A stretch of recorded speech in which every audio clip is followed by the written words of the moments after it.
Okay, so this is section 3.2b, angle bisector. So angle bisector theorem.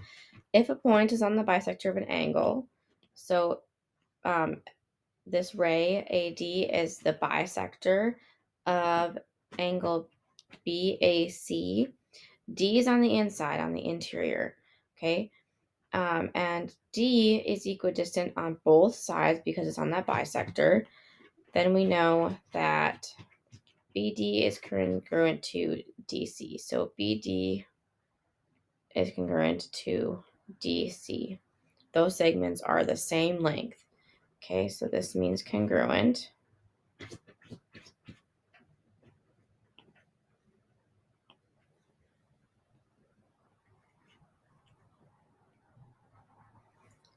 Okay. And then an angle bisector also, remember these little symbols mean congruent, so those angles are the same measure. And then this line right here means these are the same measure. So those are the symbols for congruent. And then we have the oh,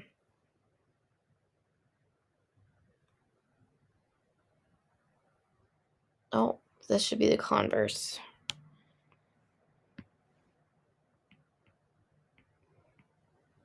So the converse of the angle bisector theorem. So if a point is on the interior of an angle and equidistant from the sides, then we know that that point is on the angle bisector. So D is on the angle bisector. So when that happens, we know that AD, that ray, is the bisector of the angle.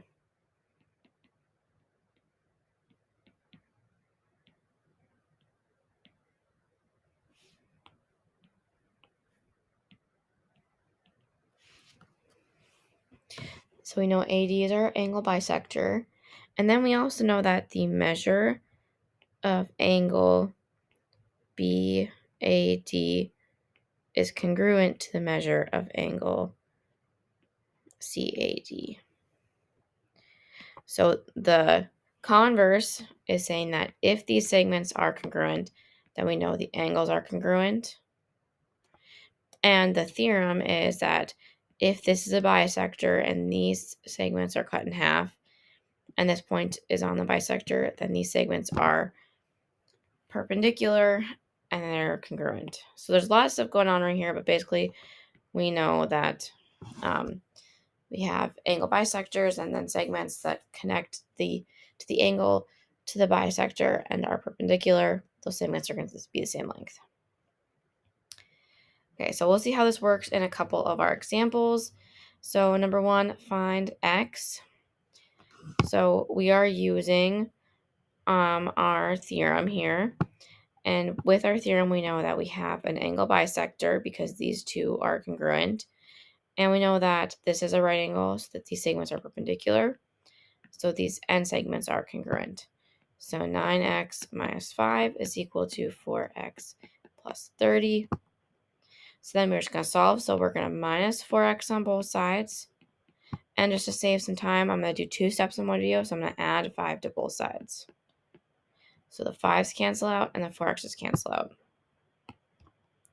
So we get 5x equal to 35. Then we're going to divide by 5. And x is equal to 7.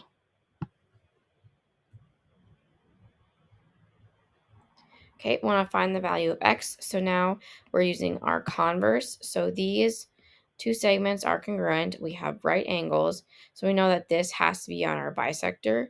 So because we know that this is our bisector, then these angles are congruent. Okay, so 8x minus 41 is equal to 5x minus 11 because these two measures are the same. So we're going to solve. So we're going to minus 5x from both sides. And again, just to make this video a little bit shorter, so I'm going to add 41 to both sides as well. So we're getting all the variables on one side and all the constants on the other. Just doing it one step. So these cancel out, these ones cancel out. So we're left with 3x equal to 30.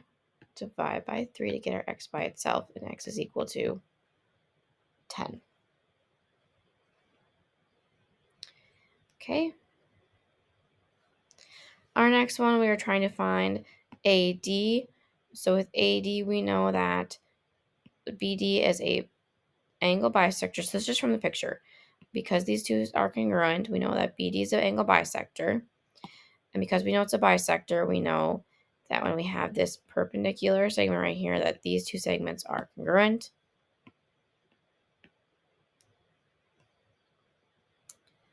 So 13x minus 4 is equal to 8x plus 11. So we're going to minus 8x from both sides. And then we're going to add 4 to both sides. So our 4's cancel out, our 8x's cancel out. So we have 5x equal to 15 divided by 5. X is equal to 3. But we're not done because what we wanted was to find AD. Well, here's AD.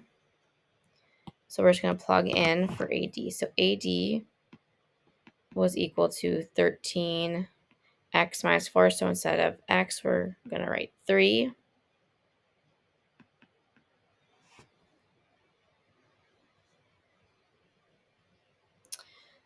So 13 times 3 is 39. Minus 4 is going to give us 35. So AD is 35. Okay. Our next one, so we're trying to find the measure of angle XWZ. So we know that these two are congruent using our converse.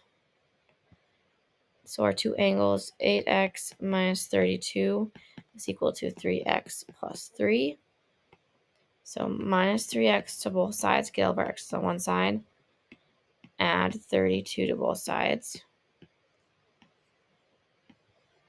Okay, those cancel each other out. So we get x's on one side. So you have 5x equal to 35 divided by 5. X is equal to 7. But we're not done. We are trying to find our angle measure. So we're trying to find XWZ. That's this angle right here. So this measure is equal to 8 times our x, which is 7, minus 32.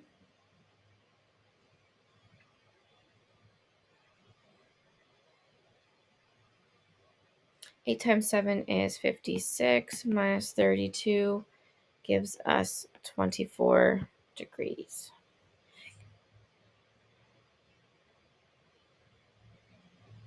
Okay, so then our next one. So we're trying to find the measure of FGH. So here we have the same thing. We have this angle right here, and we have a bisector. So these angles are congruent. Okay, so here's our bisector. Here's those segments. We know that they're congruent. We have our angles, our right angles. So everything works from our theorem. So 5x minus 37 is equal to 2x plus 20. So get all of our x's on one side, so minus 2x. Get all the constants on the other, so add 37. So we get 3x equal to 57 divided by 3. X is equal to 19. And then we wanted to find our measure of our angle FGH. So FGH is the whole thing.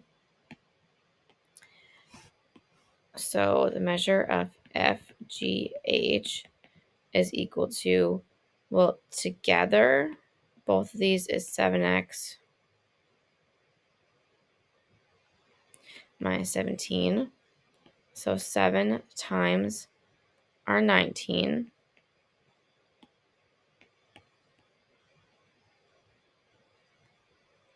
minus 17. So if we put that in, so 7 times 19 gives us 133 minus 17 gives us 116 degrees.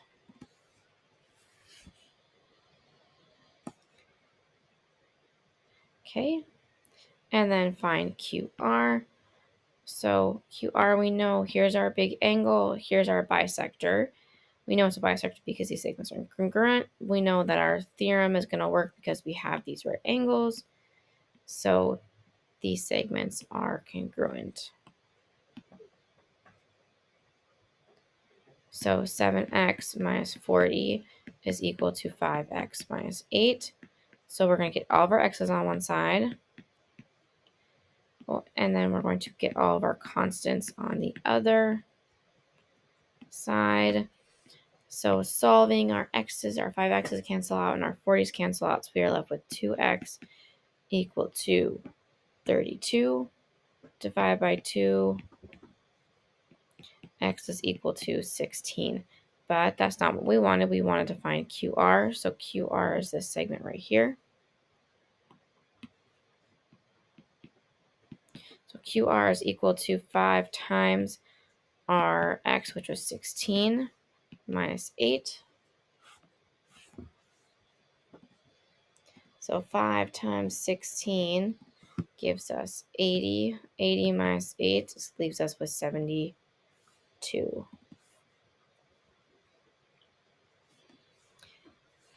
Okay, so that is the end of section 3.2b on angle bisectors.